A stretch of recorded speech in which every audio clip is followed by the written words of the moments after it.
Hello, everyone, and welcome to another episode of Just a Spanish Phrase. I'm Maria. And I'm Renzo, and this podcast is dedicated to exploring the uses and origins and just the interesting stories associated with common Spanish expressions. We are the companion podcast of News in Slow Spanish, where you can learn Spanish, French, Italian, and German too, if you wish, through the news. We read news at a slower pace so you can better understand. And of course, we do all of that over there at News in Slow Spanish in Spanish. But here, we're just going to have some fun and let's jump right into it. What is the expression for today, Maria? So today, I love today's expression because it's an expression that can be used in a very good way or in a very bad way. A double-edged sword. That's not the expression, by the way. It's not. It's entrar como Pedro por su casa. Oh, I've heard that before. To enter like Peter to his house. To his house. Which is funny. I just discovered recently that it's Pedro and not perro. Oh. I've always thought that it was entrar como perro por su casa, enter like a dog through his house, which would work too. Also works, yes. But why does it work? What does this expression mean? Como Pedro por su casa. Okay, so in a bad way means you're being invasive or you're like entering a spot, a place with too much overconfidence. Yes. Sorry. Like, and I'm sorry to bring a kind of like dark topic to give an example. Fortunately, no one was hurt, and we want to definitely state that we are against any form of violence.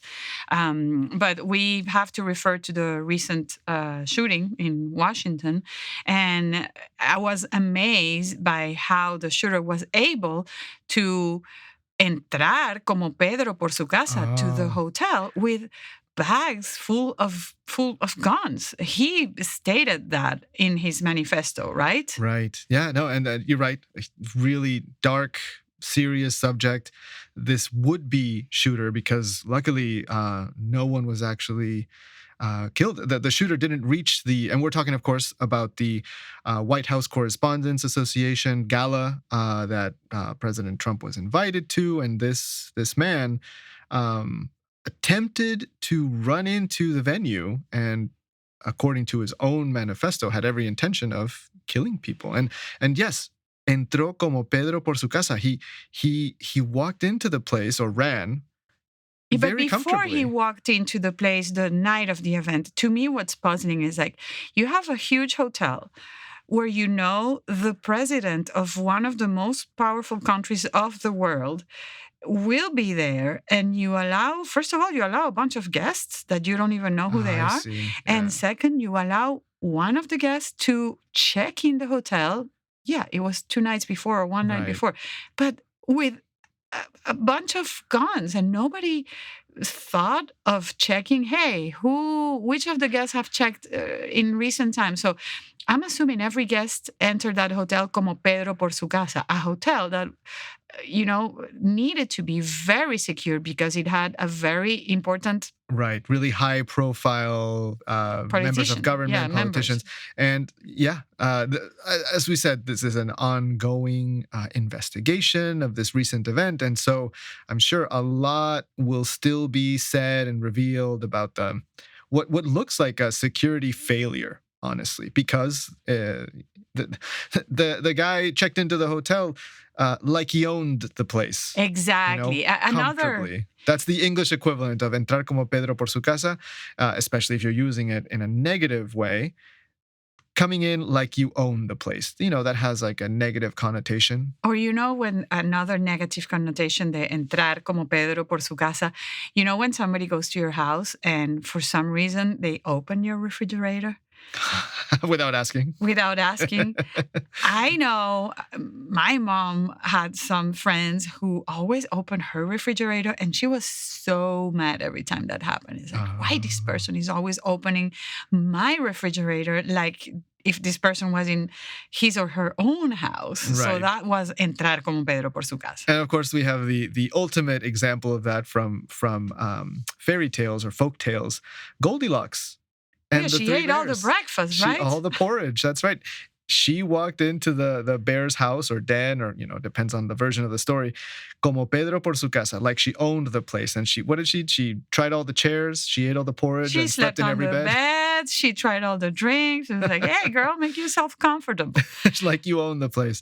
But what about the positive way to use this expression, which I think it's less common? Usually when people use como Pedro por su casa, it's to say that someone's being overconfident. And well, one that I love is like when I go to the same restaurant again and again, and they start like knowing my name. Hey, Maria, the usual? Yes, I'll have the same drink or same plate. I feel like I'm entering como Pedro por su casa. I feel very welcome. It's like, that's right. Yeah, I entered to that restaurant como Pedro por mi casa. So isn't that interesting? Same expression, but totally dependent on the situation, you have these very different implications. And in English, you would actually use a different phrase. You wouldn't say walking in like you own the place. You would say feel at home. Exactly. For that positive association of feeling welcome, feeling right at home, even in a place that's not literally your home. So that's the expression. Okay, but speaking of expression that we can't forget, this has an origin. Let me guess, the Bible, ancient Rome. That's one of the reasons that I love this expression, just like you, but for its origin story. So many expressions come to us from, the Bible, of course, in Spanish, but also popular wisdom, things that evolve over time. This one has a really specific historical context, which I love. So the year is 1095. 1095, okay. In Spain, the south of Spain is under various levels of control by Islamic caliphates, right? And the kingdoms from the north of Spain are at war, trying to liberate and reclaim parts of their territory. So, Pedro I de Aragón, king of the kingdom of Aragón and Pamplona. Wait, so the Pedro is an actual Pedro. I thought it was like Joe, like your average Joe, because Pedro is a very common name. And that's why I thought it was como Pedro or como perro, like a dog entering his own house. Okay, no, this was a historical Pedro. Pedro I of Aragon? Yeah, Peter I of Aragon, right? Okay. Pedro led a campaign to reconquer the city of Huesca, which at the time was occupied or ruled by Al-Musta'in II. Of course, Al-Musta'in. Everybody knows. Okay. But Pedro apparently defeated the armies of Al-Musta'in and reclaimed the city of Huesca so easily that people said that he just walked in. And so the expression became entrar como Pedro por Huesca. Like Peter. Wait. So there was never a house. No, it was Huesca was the city in Spain that was reconquered by Peter I. So the same way Santi Amen was yes. Yeah, evolved. We did that one recently. Huesca evolved into casa. Exactly. Como Pedro por Huesca, entrar como Pedro por Huesca became entrar como Pedro por su casa. Because that's what Peter I did. He walked into Huesca. Of course, this is exaggeration. There was definitely a battle, but the lore became that he walked in like he was walking into his own house. Was an easy invasion. Don't you wonder sometimes how our current expressions gonna evolve, and then 200 years from now, 500 years from now, they're going to have an expression that we might use right now, but used in a completely different way? I hope so. Yeah, language is an ever-evolving thing. It's alive. That's the beauty of it. Mm-hmm. And with that... Yeah, well, now we will need to wonder what is the expression we're going to talk about next week. So stay tuned and find out. Thank you.